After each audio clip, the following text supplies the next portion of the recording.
The most anticipated video game review from 1UP Studios. Too bad we have to do this. I never expected to do a gameplay review of the best game that I ever played in my life under quarantine. Forced to do it while locked at home. I've been very quiet within the past few days because I was busy playing Final Fantasy VII Remake, obviously, to get away from the stress of work. We still have to work. Essential! Yeah, so I have to work. That's not about my life. That's about Final Fantasy VII. Now, hopefully you guys are dealing with quarantine in a very positive light. I know I look like a mess. I look like the underside of a freaking dead dog. Don't let the lemon with water here fool you. I'm practicing a healthy life. I was like, no, I just fancied it. I had it. Yes, I'm the pinnacle of what the gamer would be right now. That's a perfect example. Yeah, let's talk about Final Fantasy VII. What is this? I wanted to call the video before I called it Don't Buy Final Fantasy VII Remake. Do not buy it. That's what I wanted to say. I will be talking about some key features of the game. If in case you wanted to be surprised about them, I'll just leave them at the very end, and I'll give you a warning about when I'm talking about something that might spoil your fun. This is a very awkward review because, you know, my opinion matters so little. For most definitely, nobody was gonna buy Final Fantasy VII unless you're a dedicated hardcore fan. If you played the original, you most definitely would have played it. If you have played any of the other Final Fantasies, then you'll probably play this one. If you played Kingdom Hearts and you loved it, then you'll probably play this one. Story-wise, the game sticks to like 99% to what happened in the original. 99%. There's this 1% which has a lot to do with how the story, you know, ends, and I don't want to change that. I don't want to, ruin it for you guys. But to the most part, it sticks to, to the original game. It's like more like of a Final Fantasy VII reimagined than, remake. It sticks to the story pretty much. For the main idea of it, it's the same Final Fantasy VII. What happens to the character? So the game is basically disc 1, in case you didn't know. Just to let you guys know, so we wouldn't be like, oh my god, so you don't be shocked. The game is basically disc 1 of the PS1 game. So you start until you leave Midgard. That's when the game ends. But it gives you a little bit more. It doesn't just end just like that. You just reach the end, reach the gate, and then you walk away. It gives you a little bit more details to how the whole thing happened, and there's a lot of details that happen throughout the story as well as you're playing.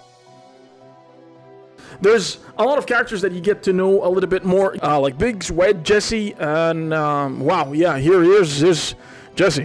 There's a lot of things that you get to see. You see Tifa and Aerith and Barrett just in a very detailed, there's a more light to their personality. Barrett is much more, well, typically, like, he's a homeboy, he's a real G, you can hear him swearing and throwing insults like a true, like badass guy from the slums. Avalanche is no longer just like a small organization fighting the, it's more expanded here. It's like more of a bigger kind of like an organization that has multiple branches, and one of them is, the Avalanche that we know in Midgard, and they still got, other people working for them across the globe. So that's a little bit expanded. See how, that's why I said that doesn't stick 100% to the game, because there's some things that have been improved and some things that are changed. It makes more sense now in a way. It makes a lot of sense. The game goes into great details. Like so people say you finish it in 40 hours. If you're playing at a normal pace, 45 hours you plan to finish everything. I've finished all the side quests. They don't unlock everything, like the battle intel, whatever you get. You'll know about it once you get to play the game. So yeah, coming into the game, there's a lot of things that disappointed me. First of all, it starts out really good, but then it becomes very slow because I was not used to this kind of detail, unnecessary level of detail. So you have to come to accept that, because you're playing Final Fantasy VII, you can explore, you can go a lot of places. Here is where this game kind of falls short. In Final Fantasy VII, you could explore a lot of places and have a lot of freedom over where you can go, which you don't have here. the game follows a very strict narrative, and many times in order to just lengthen the game or make it sound longer, you will reach these parts where you're supposed to follow your characters and you can't just run to the objective. You have to slowly walk, and they do that a lot. Many times you'll be walking and then they just slow you down. You can't turn back. You can't go back to pick up if there's a chest. You know, me being an RPG player, especially 5.7, you have to explore a lot of places in order to, you know, you have to go to this place. The metro line is that way. You go the complete opposite, you pick up a secret chest. These are the things that I'm used to, but now I can't do that anymore, and it just kind of pisses me off. So I didn't get the time to mess around and practice the battle system. This is the problem with it. They wanted you to follow this strict thing, and they didn't want you to grind where you start wiping the floor with everything. Well, because when you reach the point where you can grind, trust me, you'll wipe the floor.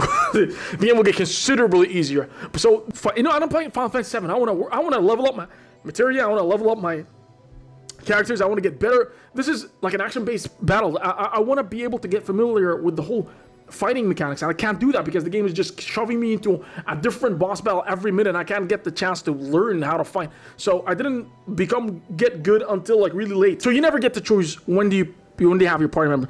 Thank God. So I don't have to run through the anxiety. Throughout the whole game, the game replaces the characters for you. And it's not a bad thing because you can jump into the menu before every major boss fight if there's a chance. They tell you want to go into the menu. You press the square button. It comes out like, yeah, if you want to go into the menu. So you press it before the fight. It takes you to the main menu. You can switch up the materia and do whatever. You know, so you're good. And the materia mechanic here works a bit different. Like you have to use the ATB. You can't just spam magic, and so you have to use ATB, and magic is good, but then it still uses MP, still uses ATB, so she's about as slow as other characters. Music, goddamn, music was the one thing that disappointed me the most. So you remember the first battle that you have in the macro reactor, and you fight this the scorpion, the boss, you know, with the tail, right? That's the first boss of Final Fantasy 7. Everyone knows that guy. Remember when you play him and then all of a sudden the music goes, you know, the regular theme of Final Fantasy 7? Well, here it plays, but it's orchestrated and it's very slow. It gets a bit faster with that. So when you hear these themes, there's only 2 of them, right? But here, the same themes get remixed into there's over 5 remixes for each one of them.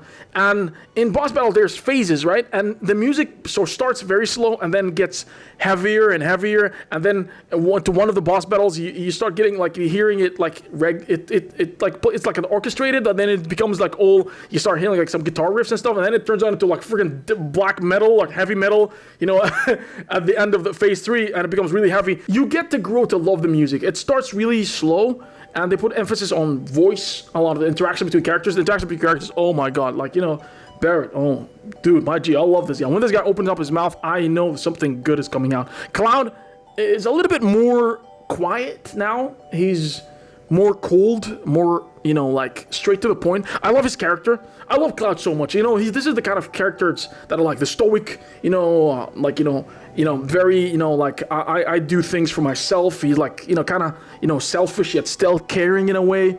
He's I love that I love Cloud character. This game, he's really cool. And boss battles, goddamn, boss battles in this game are crazy. You really gotta rely on the elemental weaknesses, and you gotta polish up your skills. So until halfway through the game where you reach the Colosseum, that's when you get to level. This is where the game becomes a lot easier because you get to practice. You explore Midgard in ways that I've never thought I would like. It just came to life. Just do yourself a favor and disable the on-screen text when the NPCs are around you talk, because this is going to be very distracting and it's going to annoy you. Just stick to hearing them. It feels much more real that way. And do side quests. Do a lot of side quests. But overall, the game, I would give it out 9 out of 10. It's not 10 out of 10 because of some of the issues where you can't walk back and there's a lot of areas that you can't visit anymore. So would I recommend getting the game? Honestly, if you love 5.7, you will get it whether I like it or not. But if you want to hear my opinion, get it. Yes, it's a good game. It's let's say it's kind of Final Fantasy 7 mixed with Kingdom Hearts, only way better than Kingdom Hearts, because Kingdom Hearts is quirky, and the story, the Disney characters, and it's just freaking stupid. And there's just, stories is branched out into thousands of other games, and I fucking hate Kingdom Hearts, Characters are so edgy and shit. They're freaking edgelords, every one of them. No, Fallout 7 is just really a more mature tone, serious, and it has a lot of kind of battle. If you play Kingdom Hearts, you'd feel a lot similar, only more better. Sorry for Kingdom Hearts fan, but you know, sorry but not sorry. You know, your game is stupid. I'm sorry about that. Okay, so yeah, get 5 out of 7. It's a good game. It's a game that took me back to my freaking childhood, and it just wow. I loved it. I loved every minute of it. And I'll continue to play it for a bit more until, you know, I'm like everything. And I cannot wait for episode 2. I cannot wait for episode 2. Really, the game just, you know, like, it's crazy, you know, and the finale is something that is like, wow. I'm just gonna let you explore on your own. So that's it for this video, guys. Sorry, you know, nobody's in the mood right now. Everyone's stressed. But I hope, you know, this, for a few minutes, it managed to take you guys off your, your depression. If you still haven't received your 5 out of 7 because of, you know, of the whole Rona, you know, I'm sorry, you know, this is a little bit of, you know, I'll hopefully kept you busy a bit, you know, and I've been moving around with my hand so much that my watch started to tell me that I'm working out right now. So yeah, like the video if you like the video, subscribe for more, and yeah, shall probably be streaming in a bit. You guys check out her streams. See you later, guys.